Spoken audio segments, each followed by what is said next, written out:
ছাত্র জনতার বুলডোজার কর্মসূচির অংশ ধানমন্ডি ৩২ নম্বরের শেখ মুজিবুর রহমানের বাড়িটি ভেঙে দেওয়া হয়েছে এবং ভারতে বসে শেখ হাসিনার প্রতিনিয়ত বিবৃতি দেওয়ায় বিক্ষুব্ধ হয়ে ওঠে ছাত্র জনতা। এ নিয়ে আরও বিস্তারিতভাবে জানার চেষ্টা করব।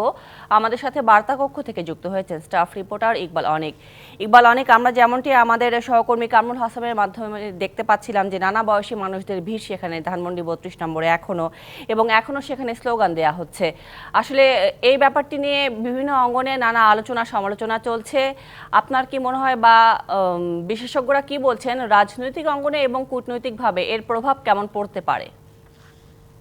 শুরুই হচ্ছে জুলাই আগস্টের গণ অভ্যুত্থানের পর ৫ই আগস্ট হচ্ছে সাবেক প্রধানমন্ত্রী দেশ থেকে পালিয়ে যায় অন্য একটি দেশে। তার প্রেক্ষিতে কিন্তু হচ্ছে তার বিরুদ্ধে কিন্তু বেশ কিছু মামলা হওয়ার পর কিন্তু তার বিরুদ্ধে ওয়ারেন্টও হয়েছে এবং গতকালকে রাতের দিকে একটি বক্তব্যকে কেন্দ্র করে এই জুলাই আগস্টের যে বিক্ষুব্ধ যে ছাত্র জনতা রয়েছে তারা কিন্তু একটি কর্মসূচির ঘোষণা করে, মার্চ ফর ধানমন্ডি ৩২ বুলডোজার কর্মসূচি।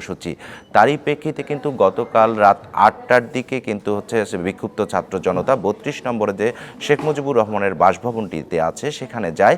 পরবর্তীতে তারা কিন্তু হচ্ছে সেখানের গেট ভেঙে ভিতরে প্রবেশ করে তাদের বিভিন্ন অংশ ভাঙচুর করে। পরে রাতের দিকে হচ্ছে ৩টি বুলডোজার যায়। একনল হ্যান্ড ওয়াশ 100% প্যারাবেন ফ্রি, তাই নিরাপদ হাতের জন্য আস্থা রাখুন একনলে। বুলডোজার দিয়ে রাতের পর্যন্ত সেখানে ভাঙার কার্যক্রমটি চলে এবং ভোর থেকে কিন্তু দুপুর পর্যন্ত এই বুলডোজার দিয়ে ভাঙার কার্যক্রমটি চলে। পরে দুপুরের পর বুলডোজারগুলোকে সরিয়ে নেওয়া হয়।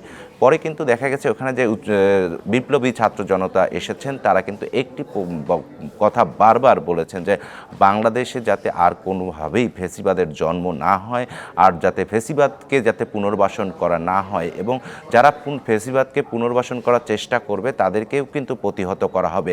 আর এই যে ঘটনাটা হচ্ছে তারা কিন্তু বলছেন যে এটি কিন্তু একটি নজির হয়ে থাকবে, যারা ফ্যাসিবাদের মতো কার্যক্রম পরিচালনা করবে তাদের এখান থেকেই কিন্তু শিক্ষা নিতে হবে, যাতে যারা মানুষের শোষণ করার, যেহেতু আওয়ামী লীগ সরকার দীর্ঘ ১৫ থেকে ১৬ বছরের মতো এই সাধারণ মানুষের উপর হত্যা, খুন, গুমের মতো ঘটনা ঘটিয়েছে, সেক্ষেত্রে হচ্ছে আপনার দেখা গিয়েছে যে এই যে বিষয়গুলো রয়েছে তারা কিন্তু এই যে হত্যাকাণ্ড বা গুমের সাথে জড়িত যারা ছিলেন তাদের সর্বোচ্চ শাস্তির দাবিও জানিয়েছেন। সুরভি। জি ইকবাল, অনেক ধন্যবাদ আপনাকে যুক্ত হবার জন্য।